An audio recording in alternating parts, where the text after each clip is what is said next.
Avant de commencer, abonnez-vous à Du Conflit et activez la cloche pour ne jamais manquer nos récits de guerre extraordinaires. Du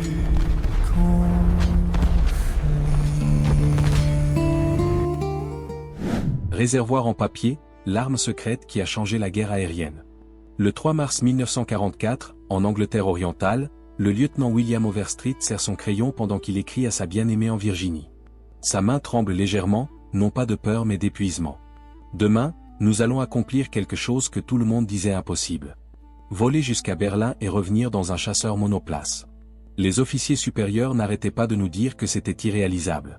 Par la fenêtre de ces quartiers, ils voient les équipes au sol travailler sous les projecteurs. Il fixe d'étranges objets cylindriques sous les ailes de son P-51 Mustang. Ces nouveaux réservoirs ressemblent à du carton, enveloppés dans du papier brun comme des colis de la maison. Certains pilotes les appellent des sacs en papier. Le chef d'équipe a ri quand Overstreet a questionné leur fiabilité. Ils sont faits de papier laminé et de résine plastique, lieutenant. Les Britanniques utilisent la même chose. Ils tiendront assez longtemps pour vous emmener là-bas et vous ramener. Les mathématiques de la guerre aérienne sont sur le point d'être réécrites. Pas par une puissance de feu supérieure ni par une métallurgie avancée, mais par du papier compressé imbibé de résine. Fabriqué dans une usine de journaux reconvertie par des ouvriers qui produisent normalement le London Times. Abonnez-vous à Du Conflit pour découvrir les innovations qui ont changé l'histoire. La crise a atteint son point de rupture le 14 octobre 1943. Le jeudi noir. Le colonel Hubert Zemck se tient devant le tableau des opérations à Halsworth. Il regarde les rapports de mission arrivés comme des listes de pertes. 60 B-17 perdus. 600 hommes disparus en une seule journée. Sur les 291 forteresses volantes B-17 envoyées en mission vers les usines de roulement à billes de Schweinfurt, 60 ont été abattues par les chasseurs allemands et la Flak. 17 autres, tellement endommagées qu'elles ont dû être mises à la ferraille. Les pertes représentent plus de 26% de la force d'attaque. Sans escorte de chasseurs, la campagne de bombardement de jour saigne à mort au-dessus de l'Allemagne. Parmi les survivants revenant à Thorpe Abbot ce jour-là se trouve le sergent technique Robert Morgan, mitrailleur de tourelle ventrale sur un B-17 du 100e groupe de bombardement. Son témoignage aux officiers du renseignement est brutal. Les Allemands ont attendu que nos petits amis fassent demi-tour à Aix-la-Chapelle. Ensuite, ils nous sont tombés dessus par vagues. Attaque frontale, roquettes lancées par des bimoteurs hors de portée de nos canons. Nous étions des cibles faciles pendant 3 heures. Les P-47 Thunderbolt, aussi magnifiques soient-ils, ne peuvent atteindre que 600 km avec leur réservoir largable standard. Les chasseurs allemands attendent simplement au-delà de cette ligne invisible dans le ciel. Puis ils déchirent les formations de bombardiers avec une précision méthodique. Dans un bureau modeste de la section technique de la 8e Air Force à Bovindon, le colonel Kassoug examine quelque chose qui ressemble plus à de l'artisanat qu'à du matériel militaire. C'est un réservoir de carburant fait de papier kraft laminé imprégné de résine plastique. Fabriqué par Bowater Lloyd de Londres, l'entreprise qui produit normalement le papier journal pour Fleet Street. Hugh a passé des mois à développer cette solution improbable au problème de portée. Il a travaillé avec des ingénieurs britanniques qui expérimentaient déjà des réservoirs largables non métalliques aux côtés du colonel Bob Schaeffer. Les Britanniques avaient été poussés par des besoins différents. Leurs réserves de métal sont gravement limitées. Chaque livre d'aluminium est précieuse. Mais Hugh voit un avantage différent. Ces réservoirs en papier pèsent environ 23 kg à vide, contre 68 kg pour les versions métalliques. Cette économie de poids se traduit directement en capacité de carburant et en portée. La construction implique plusieurs couches de papier kraft collées avec de la colle résine formaldéhyde. Façonnées sur des formes en bois avec des chicanes anti-ballottement internes en bois. Puis recouvertes de laquinifuge et de peinture aluminium pour une apparence argentée distinctive. Le premier test de combat a lieu en février 1944 lorsque les P-47 du 56e groupe de chasse volent avec les réservoirs en papier britannique de 108 gallons. Le major James Godson dirige la mission. Il enregistrera plus tard dans son rapport de combat que les réservoirs ont fonctionné parfaitement jusqu'à Hanovre et retour, sans fuite ni défaillance. Ils ont étendu la portée de 200 km. Mais ce n'est que le début. Activez la cloche pour ne manquer aucune de nos vidéos sur l'histoire militaire. La transformation s'accélère avec l'arrivée du P-51B Mustang à Debden fin février 1944. Le groupe de chasse du colonel Donald Blexley, comprenant les 334e, 335e et 336e escadrons, reçoit leur premier Mustang le 28 février. Les pilotes ont moins de 24 heures pour passer de leur Thunderbolt. Le capitaine Don Gentil, qui deviendra l'un des meilleurs A de la guerre, a exactement 45 minutes de temps de vol dans le Mustang avant sa première mission de combat. Mais c'est le mariage du Mustang et des réservoirs largables en papier qui va tout changer. Le Mustang peut transporter 2 réservoirs en papier de 108 gallons. Fabriqués maintenant en nombre croissant dans les usines de Bowater Lloyd à Sittingbourne et Kemsley. Avec ces réservoirs, le rayon de combat du P-51 s'étend à 1370 km. Berlin, à 930 km de l'Angleterre orientale, est soudainement à portée. Le briefing du matin du 4 mars 1944 à Debden est électrique de tension. L'officier du renseignement, le major John M.C. Colpin, tire le rideau sur la carte de mission. Un ruban rouge s'étend de leur base jusqu'à Berlin. Pour la première fois dans l'histoire, des chasseurs monomoteurs vont escorter des bombardiers jusqu'à la capitale ennemie et retour. Ce voyage aller-retour de 1770 km marque un jalon historique qui va fondamentalement modifier la campagne de bombardement stratégique. Le capitaine William O'Brien du 357e groupe de chasse se souviendra de ce moment des décennies plus tard lors d'interviews avec les historiens de l'Air Force. On aurait pu entendre une épingle tomber. Puis quelqu'un a sifflé. Berlin. Nous allions jusqu'à Berlin dans des chasseurs. Les chefs d'équipe remplissent ces réservoirs en papier depuis 3 heures du matin. Ils doivent faire attention. Les réservoirs ne peuvent contenir du carburant que pendant environ 5 heures avant que l'essence ne commence à décomposer la résine. Mais 5 heures suffisent. L'ingénierie derrière ces réservoirs en papier est trompeusement sophistiquée. Ils sont construits en 3 composants principaux. Cône avant, cône arrière et corps. La section centrale consiste en couches de papier imprégnées enroulées autour d'un cylindre. Tandis que les embouts sont laminés à la main avec des pièces en forme de pétales appelées fuseaux. Chaque réservoir peut contenir 409 litres de carburant d'aviation à 100 octanes. Parfois répertoriés comme 416 litres au total avec 409 utilisables. Les réservoirs mesurent 2,54 m de long et subissent des tests de pression à 41 kPa. Ils ont une excellente tolérance aux températures extrêmes, chaudes et froides. Fonctionnant du niveau de la mer à 12 000 mètres d'altitude. Dans des températures allant de -51 degrés Celsius à +49 degrés Celsius.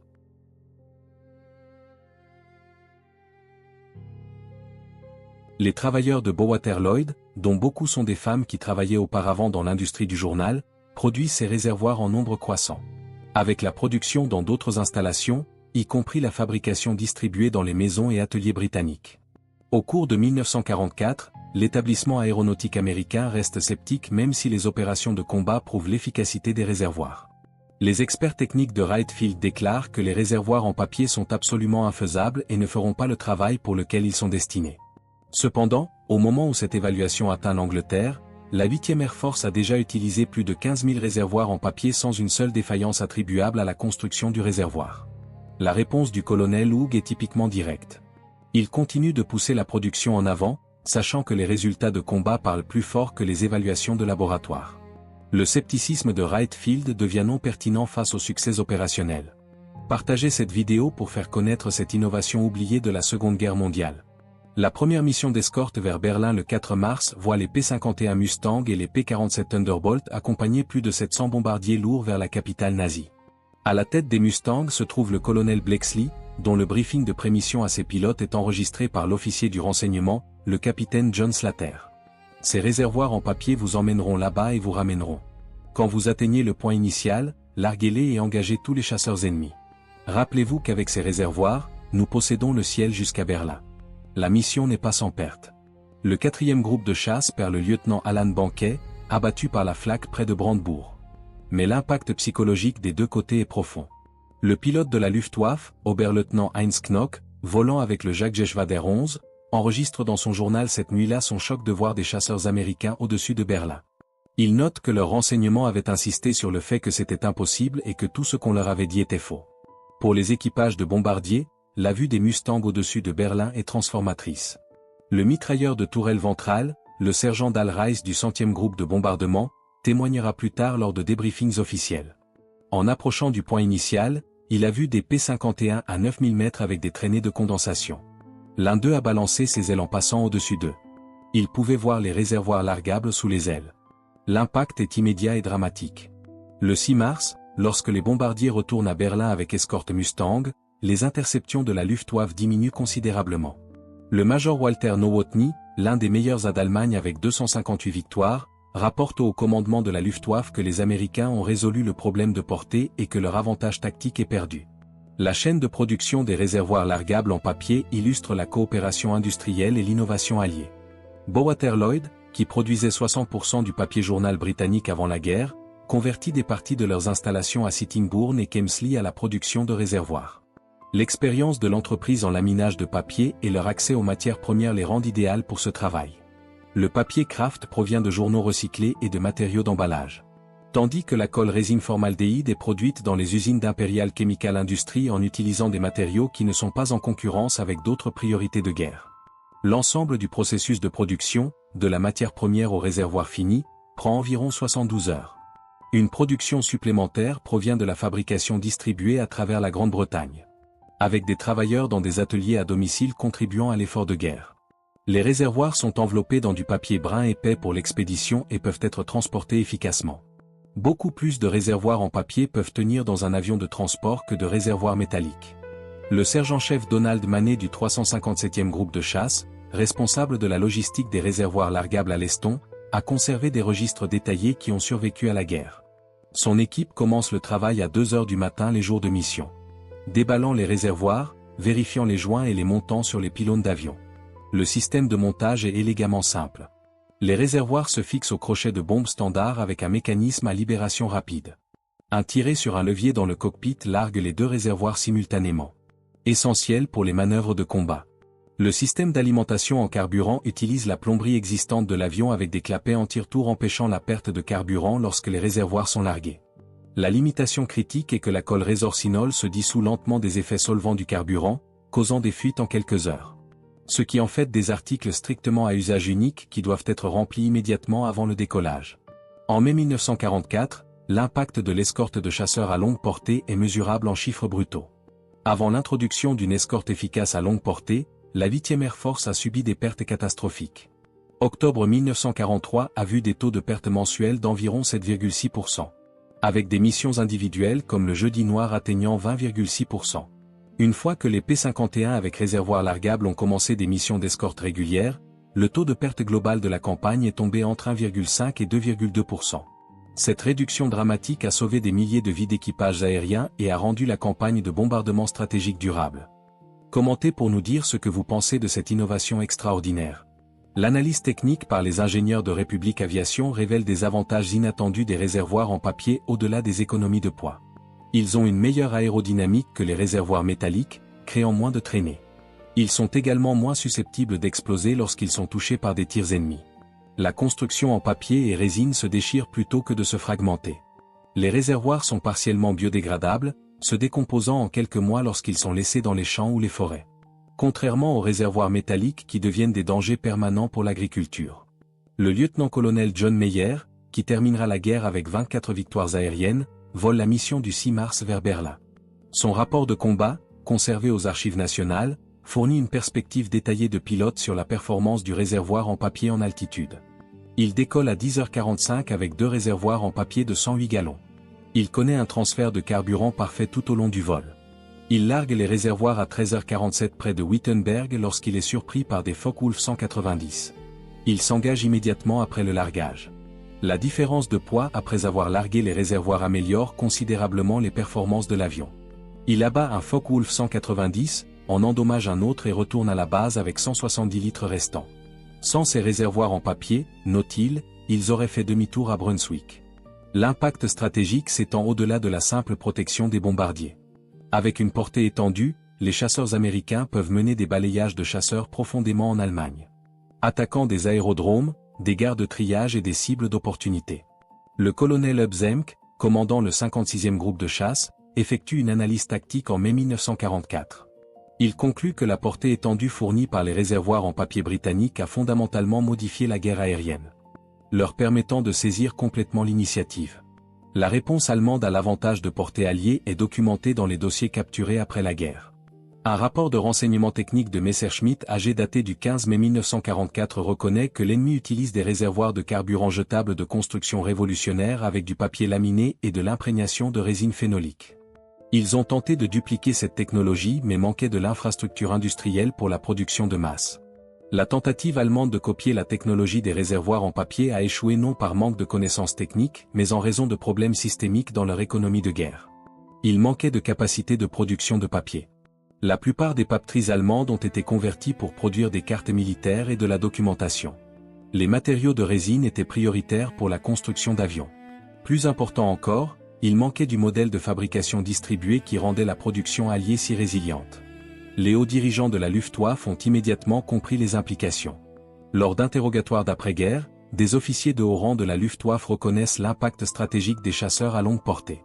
Alors que la citation spécifique souvent attribuée à Hermann Göring sur la vue de Mustang au-dessus de Berlin ne peut être vérifiée dans les sources primaires, le témoignage documenté de l'enquête sur les bombardements stratégiques américains montre qu'il a déclaré que les chasseurs alliés à longue portée ont porté un coup stratégique majeur à la planification allemande. Ils ont été l'un des facteurs les plus décisifs dans le résultat final. Il a reconnu que lorsque les chasseurs sont apparus au-dessus de Berlin, les résultats seraient, selon ses propres mots, tragiques pour l'Allemagne. Le général de la Luftwaffe Adolf Galland a témoigné de manière similaire que les chasseurs américains parcourant toute l'Allemagne en toute impunité avaient effectivement brisé la stratégie défensive de la Luftwaffe. En juin 1944, les réservoirs largables en papier sont devenus un équipement standard pour les opérations de chasse.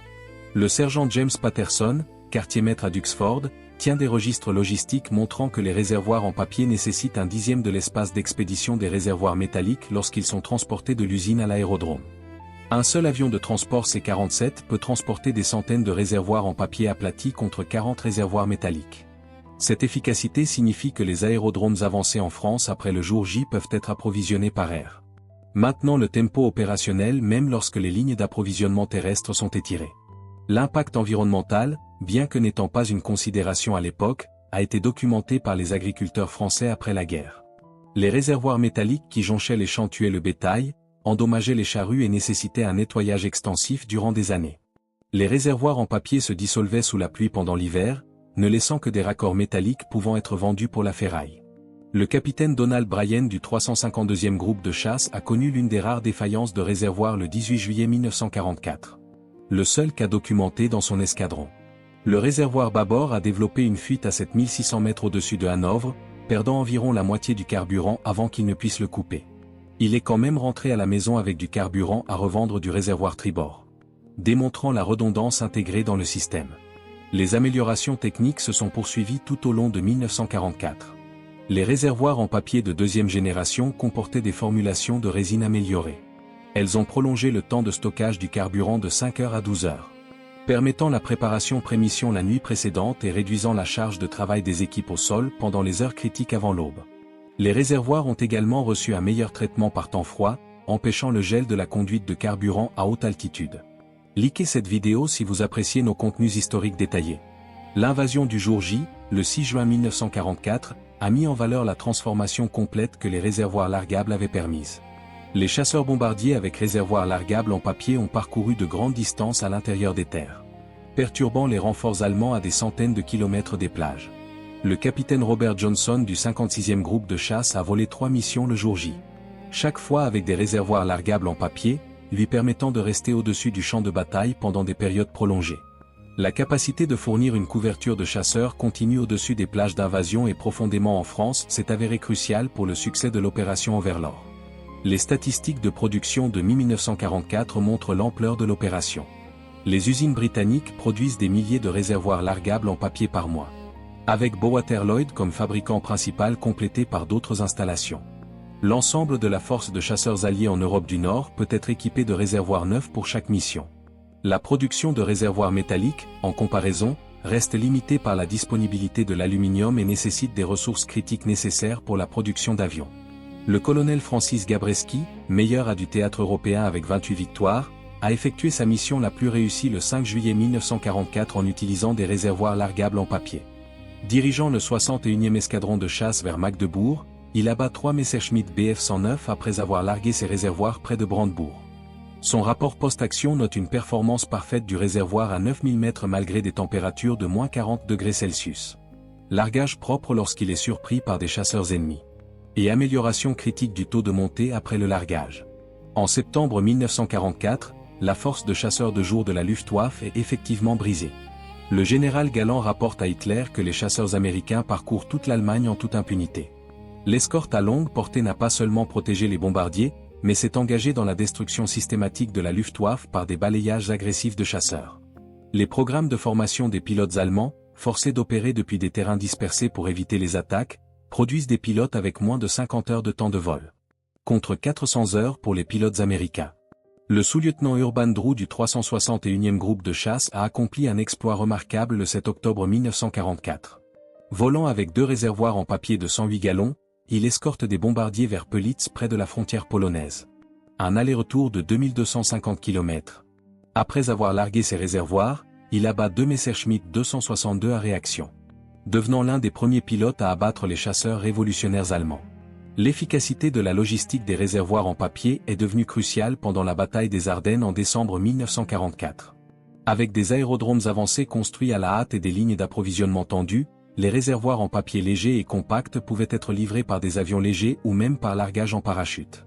Le capitaine Jacques Ilfray, commandant le 20e groupe de chasse, a documenté les opérations d'urgence pendant la bataille, notant qu'ils ont volé 3 missions le 23 décembre. Chaque fois avec des réservoirs en papier frais. Les équipes au sol pouvaient réarmer et ravitailler, y compris monter de nouveaux réservoirs en 20 minutes. L'officier du renseignement technique allemand, le major Wilhelm Hoffmann, capturé en avril 1945, a fourni un témoignage d'après-guerre sur l'impact des réservoirs largables alliés aux interrogateurs américains. Il a déclaré qu'il suivait chaque innovation dans la capacité des chasseurs alliés. L'apparition de réservoirs largables en papier était plus stratégiquement significative que tout nouveau type d'avion. Cela signifiait que nulle part dans le Reich n'était à l'abri d'une attaque de chasseurs. Leur stratégie entière de défense aérienne basée sur des anneaux concentriques de base de chasseurs est devenue obsolète du jour au lendemain. Les chiffres de l'enquête sur les bombardements stratégiques étaient concluants. En 1943, avant l'utilisation généralisée de l'escorte à longue portée, la production de chasseurs allemands avait en fait augmenté malgré les bombardements. Fin 1944, avec les Mustangs parcourant chaque usine allemande, la production de chasseurs a chuté de 40%. Plus important encore, la production de carburant a chuté de 90% clouant au sol même les chasseurs qui étaient construits. Le lieutenant-colonel John Lenders, commandant du 78e groupe de chasse, a effectué 103 missions de combat. Beaucoup avec des réservoirs largables en papier. Son évaluation fournie aux historiens de l'Air Force en 1962 souligne que le réservoir largable en papier était le héros méconnu de la guerre aérienne. Simple, bon marché et absolument essentiel. Sans ces réservoirs en papier britanniques, l'escorte jusqu'à Berlin aurait été impossible. Et sans cette capacité, la Luftwaffe n'aurait pas pu être brisée. Les techniques de production développées pour les réservoirs largables en papier ont influencé la fabrication d'après-guerre de manières inattendues. Le processus de lamination a été adapté pour les composants d'avions civils et finalement les applications aérospatiales. Les procédures de contrôle de qualité établies chez Bowater Lloyd sont devenues standards dans la fabrication britannique. Les travailleurs formés à la construction de papier de précision ont fondé des entreprises produisant de tout, des panneaux intérieurs d'avions aux composants architecturaux. Le major Richard Turner du 356e groupe de chasse a fourni la perspective d'un pilote de combat dans ses mémoires de 1946. Appelant les réservoirs en papier leur passeport pour Berlin qui semblait ridicule mais fonctionnait parfaitement. Il a volé 89 missions avec des réservoirs largables en papier sans une seule défaillance. Les observateurs soviétiques attachés aux unités de la 8e Air Force ont rapporté à Moscou sur l'innovation des réservoirs en papier. Le colonel Ivan Kozdub, meilleur de l'Union soviétique, a testé des réservoirs largables allemands capturés et les a comparés aux réservoirs en papier américains en 1945. Son rapport note que les réservoirs américains étaient supérieurs à tous égards. Par une brillante simplicité, pas par une technologie avancée. La poussée de production pour l'offensive finale en Allemagne a démontré la puissance industrielle alliée. Chaque mission de chasseurs au-dessus de l'Allemagne employait des réservoirs neufs. Les équipes au sol dans les bases avancées en Belgique et en Hollande pouvaient équiper des groupes de chasseurs entiers en heure plutôt qu'en jour. Le lieutenant Robert Powell du 55e groupe de chasse a vécu le test ultime de la fiabilité des réservoirs en papier le 24 mars 1945. Pendant l'opération Varsity, la traversée du Rhin. Décollant à 6 heures du matin avec 2 réservoirs en papier de 108 gallons, il vole jusqu'au Rhin. Largue les réservoirs lorsqu'il est engagé par des Messerschmitt 262 près de Francfort. Combat pendant 15 minutes. Atterrit sur une piste avancée, fait le plein avec de nouveaux réservoirs et vole une autre mission. Démontrant la flexibilité et la fiabilité du système. Le dernier emploi majeur de réservoirs largables en papier dans le théâtre européen a lieu le 25 avril 1945. Les Mustangs escortent des avions de reconnaissance vers la retraite de montagne d'Hitler à Berchtesgaden. Un aller-retour de 2250 km. La mission démontre la domination aérienne alliée totale. Avec des chasseurs parcourant les coins les plus reculés du Reich sans opposition. Le colonel Benjamin Davis Jr., commandant du 332e groupe de chasse, les fameux aviateurs de Tuskegee, a employé des réservoirs largables en papier lors de missions d'escorte depuis l'Italie vers le sud de l'Allemagne. Son rapport post-action du 31 mars 1945 déclare que les réservoirs de 108 gallons leur ont permis d'escorter des bombardiers jusqu'à Munich et d'engager des chasseurs ennemis tout au long de la mission. Avec une performance parfaite à des altitudes dépassant 9000 mètres. Ces simples réservoirs en papier leur ont donné la portée pour prouver leur valeur en tant que pilotes de chasse. L'impact psychologique sur le moral civil allemand a été documenté dans les lettres et journaux capturés. Les citoyens écrivaient sur les chasseurs américains constamment au-dessus de leur tête, larguant des réservoirs de carburant faits de papier dans les parcs et les rues, démontrant une telle richesse qu'ils pouvaient transporter du carburant dans des conteneurs en papier et les jeter. L'analyse d'après-guerre par le Pentagone a révélé l'importance stratégique du programme de réservoirs largables en papier. Les économies en aluminium seules justifiaient l'ensemble du programme. Les coûts d'expédition réduits, la logistique simplifiée et les exigences réduites en matière d'équipe au sol ont multiplié les avantages. Plus important encore, la portée étendue des chasseurs a sauvé environ 8000 vies d'équipage de bombardiers. En réduisant les taux de perte des niveaux catastrophiques de fin 1943 à des niveaux durables début 1944.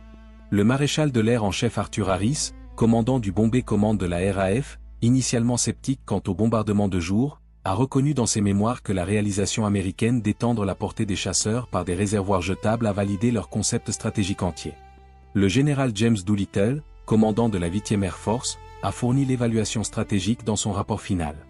L'extension de la portée des chasseurs par des réservoirs de carburant auxiliaires, en particulier les réservoirs en papier fabriqués par les Britanniques, était le développement tactique le plus important de la guerre aérienne en Europe. Elle a transformé le P-51 d'un bon chasseur en un système d'armes gagnant la guerre. La capacité d'escorter des bombardiers vers n'importe quelle cible en Allemagne a brisé l'échine de la Luftwaffe et établi la suprématie aérienne alliée essentielle à la victoire.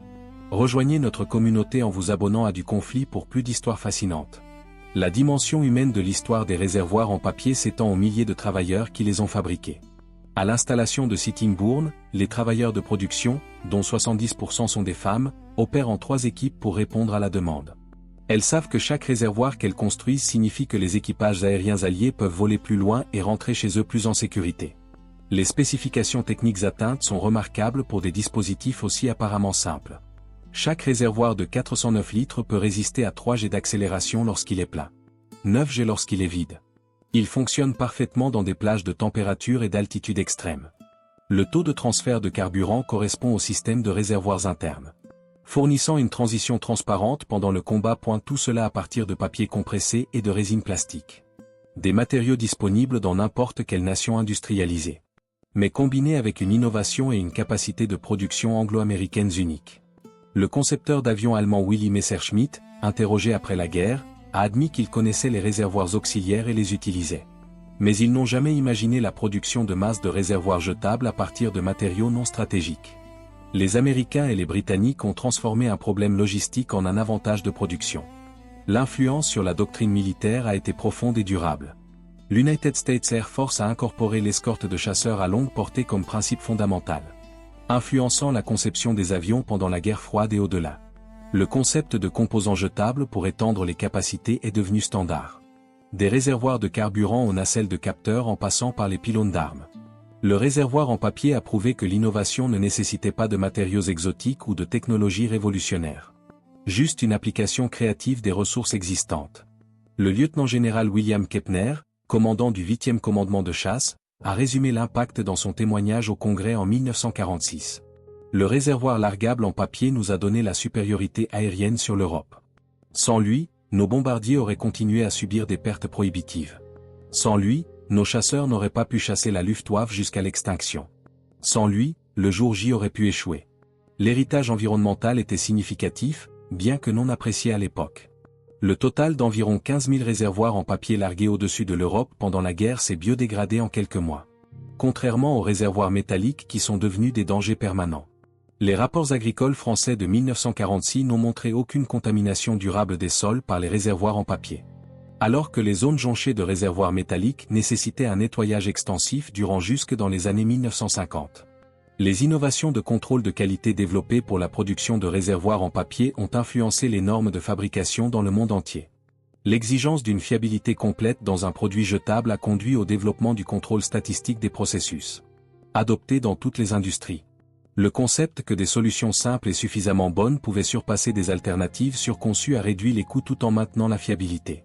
Les implications stratégiques se sont étendues au-delà de la Seconde Guerre mondiale. Pendant le pont aérien de Berlin en 1948, les avions de transport ont utilisé des réservoirs jetables basés sur la technologie des réservoirs en papier de guerre pour étendre la portée. La guerre de Corée a vu des versions améliorées employées par les F-51 Mustang volant depuis le Japon.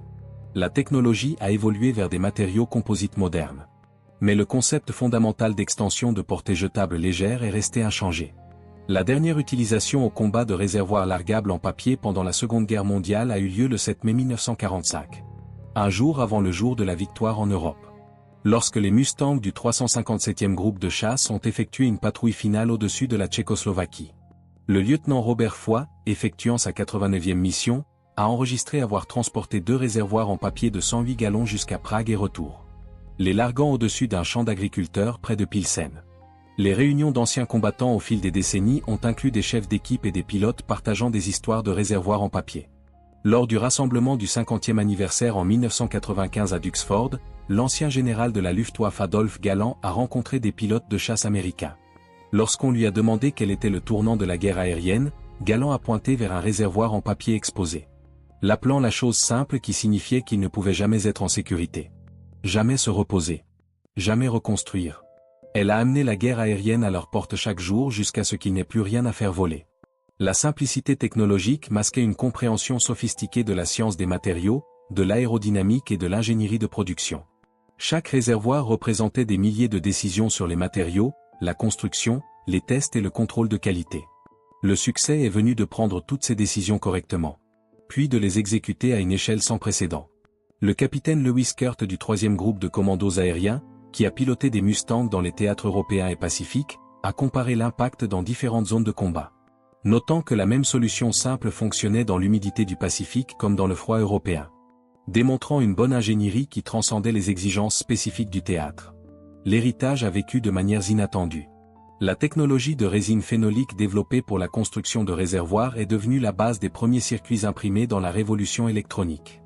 Les presses de laminage conçues pour la production de réservoirs ont été réutilisées pour fabriquer des boîtiers de télévision dans les années 1950.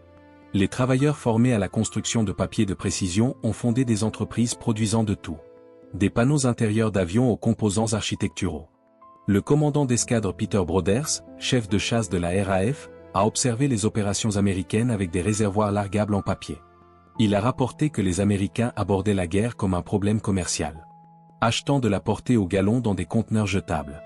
Sans romance ni élégance. Juste une efficacité brutale. Les Britanniques leur ont donné la technologie. Les Américains lui ont donné la production de masse. Et ensemble, ils ont donné aux bombardiers un passage sur vers Berlin. Le bilan final est venu dans le rapport sommaire de l'enquête sur les bombardements stratégiques des États-Unis. Il documente que le développement et le déploiement de réservoirs de carburant auxiliaires, en particulier les réservoirs en papier laminé de 108 gallons, ont étendu la portée d'escorte des chasseurs de 765 km à 1370 km. Cette augmentation de 79% de la portée a mis chaque cible en Allemagne à portée d'escorte. La réduction résultante des pertes de bombardiers a sauvé environ 8000 vies d'équipages aériens et a permis à la campagne de bombardement stratégique d'atteindre ses objectifs. L'histoire du réservoir largable en papier illumine une vérité fondamentale sur la guerre moderne. La victoire dépend souvent non pas d'une technologie révolutionnaire mais d'une application innovante de solutions simples à grande échelle.